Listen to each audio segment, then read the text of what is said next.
Former President Donald Trump, in a post late Sunday, confirmed he will vote for a Florida marijuana legislation measure after earlier suggesting he could support it. In a quote says, "As I have previously stated, I believe it is time to end the needless arrests and incarcerations of adults for small amounts of marijuana for personal use," the former president said on Truth Social. Yeah, in an additional quote says, "We must also implement smart regulations while providing access for adults to safe, tested product. As a Floridian, I will be voting yes on Amendment 3 this November," he added. "As I told you guys, that's what he meant, but nonetheless."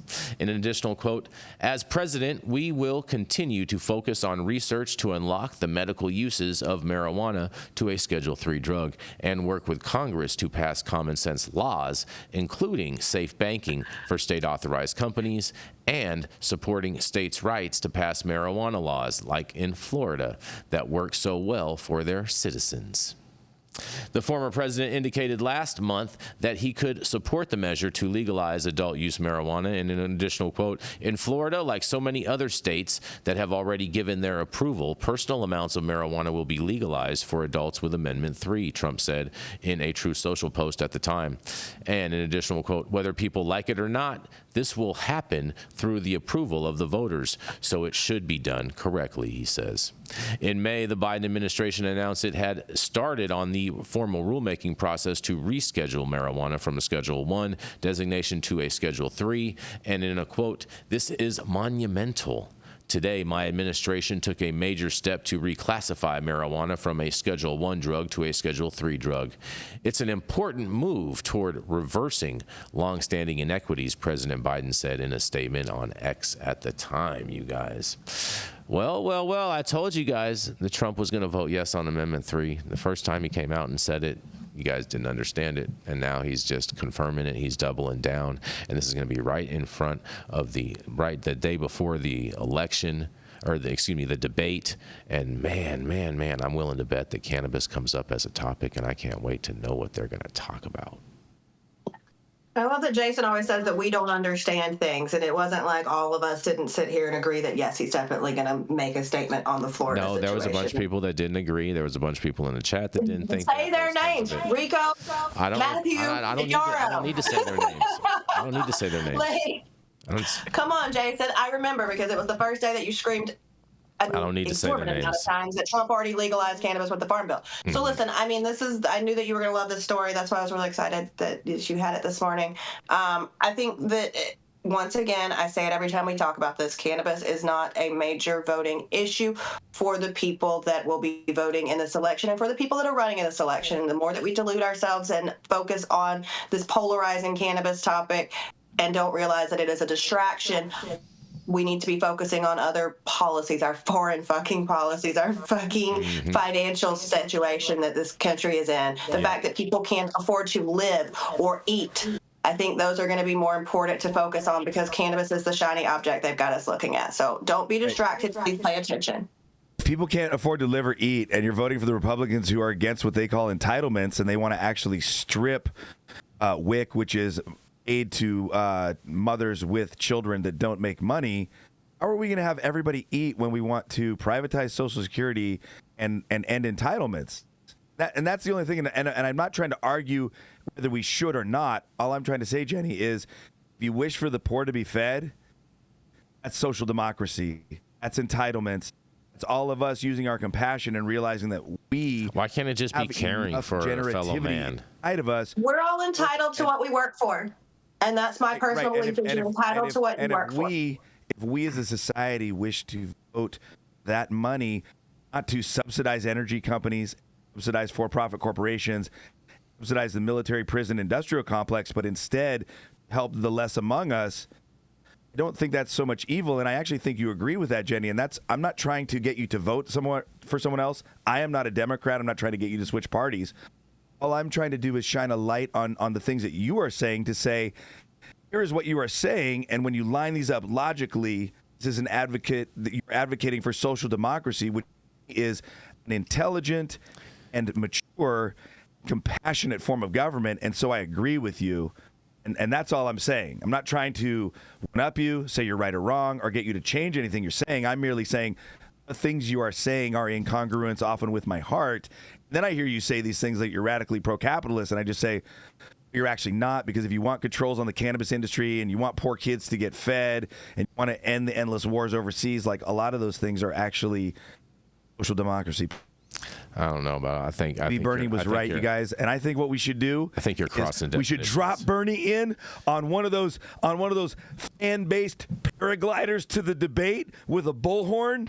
He should just jump in the middle, and then we should just jettison both those other fuckers right off the stage. Did you see that Bernie? Did you see that Bernie came out and said something like that he's not supporting Kamala for president?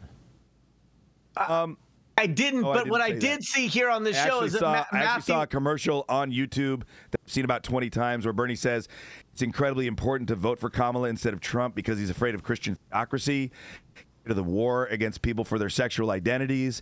He is pro women's rights and the right of women to be treated as something other than chattel slaves and property.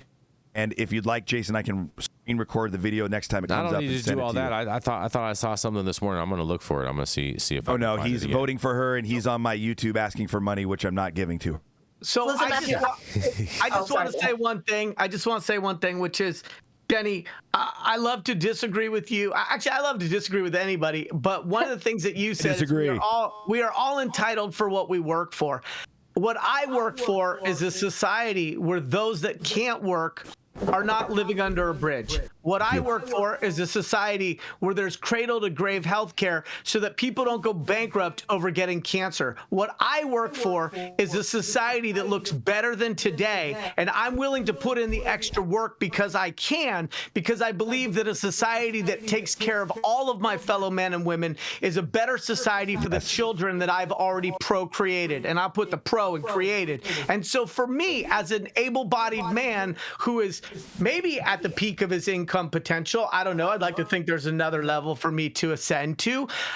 I know that at the drop of a dime, I could be struck with something that renders me useless in terms of my contributions to commerce and society from a capitalistic lens. And if that happens, I don't want my children to suffer. I want society to say, you did your best with what you had for as long as you could, and now we got you because we care about all of us.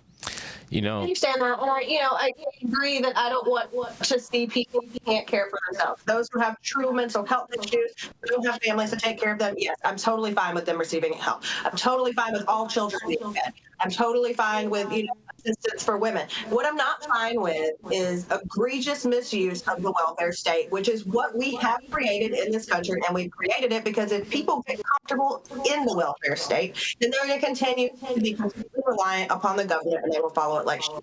Now, Mathieu St, Germain, Jenny, let me ask you a question. So let's take a single woman who's on welfare with 3 children.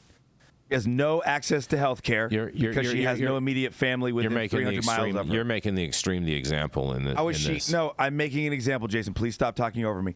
How is she then going to educate herself to get off welfare? Here's JD Vance's answer. Doesn't she have a grandma somewhere that can watch her kid? It's a grandparent. She doesn't have a grandma somewhere that can watch her kid.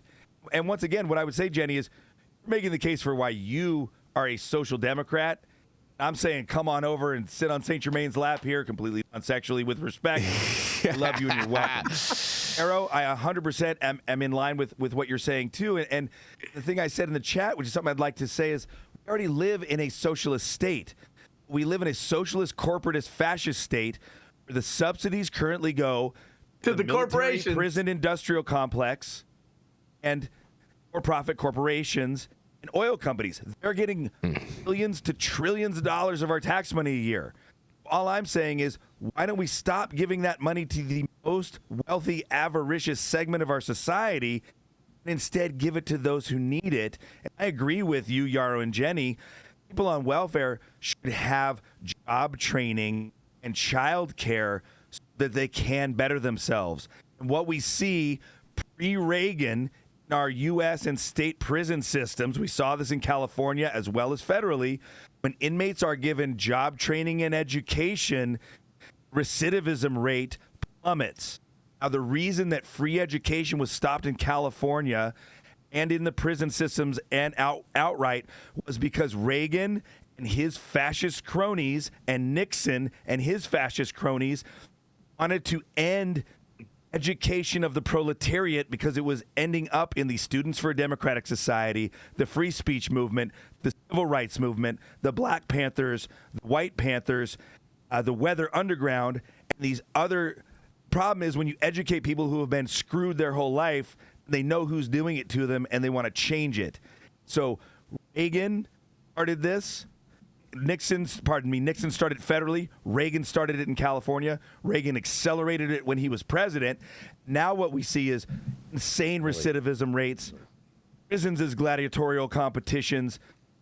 All of our cities, liberal and democratic across the country, awash in homeless drug addicts. And no way out.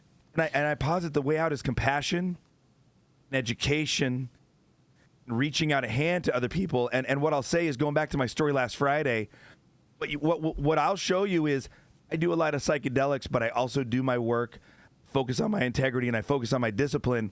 And so I am free of fear. What I will offer to you is that the conservative take of, well, I work for mine and I'm not sharing mine with shit, dude. Those people didn't do anything. And you trace that to its root in your heart, it is lack and it is fear. It is a fear that what you are making will not be enough for you to support yourself, and therefore you have to buttress it against others.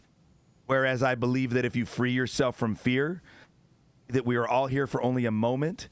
We are a group organism together. We are a human family that is all from this earth that has grown and evolved together. And it's only when we care for the least among us, we share freely without fear, we can create a golden age on this planet, and we can live the way that we want to as human brothers and sisters. Again, I took a lot of acid this weekend, so I could. Did we cue up "We Are the World"? We can tell. We We are the world. I'll play backup singer to that storyline any day. So, the fucking voice is gone. Here's the real question. Yodeling at Spank and Spray all weekend. All right, that's enough. Long Thank you, story. Germain. That's enough. So here's the real question. Here's the real question, because Tulsi Gabbard has been prepping Trump for the debate.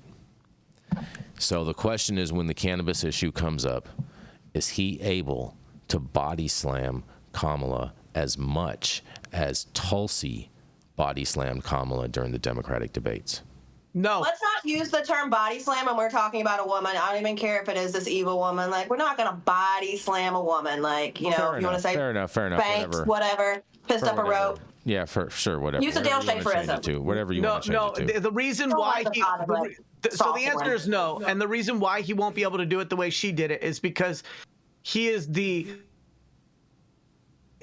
he rambles. He topic hops. He can't stay on a tangent. And so this stream of consciousness presentation, which people identify as authenticity, means that I don't think he's going to be able to stay in a single lane, because he's just going to be driving all over the place. He might weave in something that's relevant or on topic, but the chances that he could just stay right there and just sort of boom, bam, bam. No, because next thing you know, he'll be talking about that chocolate cake at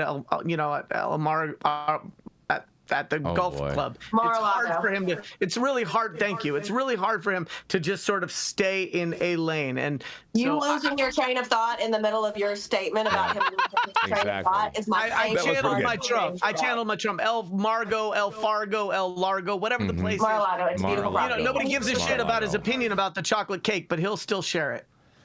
I mean, what if you were questioning whether you wanted the butter or the chocolate cake? It could be relevant. I'd rather see Ron Paul versus Bernie Sanders in a debate, because at least we would be talking about some subjects that would have some sort of relevance to reality. That would be an interesting amazing debate. That would be interesting. I just want to see Bernie Sanders cross his legs with the mittens again, looking like he's got somewhere else to fucking be. Wait, what? Bernie Sanders, the inauguration picture with his mittens. Yeah. Oh, yeah. He's so cute. I love him. He had a day ahead of him. He needed to get out of there, you know? No time for this. Yeah, look, you guys, I'm ready for this election to be over because we are all friends. You guys that are watching I love you guys. we all love each other. We have wildly different opinions. And when we go to commercial and y'all can't see us, we're like, fuck, that was great because we just argued, but we love each other. So this is just, I hate to see what's happening in this country. Like, just remember, whether you're on the right, left side, middle side, upside, where the fuck you are, the people that you're having these arguments with are people that you probably care about if you're even having this engagement with them. So just try to keep that focus as well, that like we do love the people, even if we think their opinions are asinine. All the people. Hallelujah. And I'd like to say I'm so glad, Jenny, that you've joined me as a social democrat. Jason, I'm sorry that you've lost one. And no, no matter what you say, Jenny, I know the truth of your heart now. Yes. The funny thing, you guys, is I'm going to out Jason Beck. Jason Beck does mushrooms with, also wants to share everything. Stop it. Jason, it's not closet social democrat. Never. All right, Jason, hate to blow you up. Not a chance. Not a chance. Go, not Trump, a chance. Right? But you obviously have done a lot of acid all weekend, and you may still be on acid right now if you believe that is true. Yes. Fair enough. Fair enough. We love you too, Matthew, most definitely. And I guess, the only part of socialism that I would say that I'd be down with is maybe like weed for the people, you guys.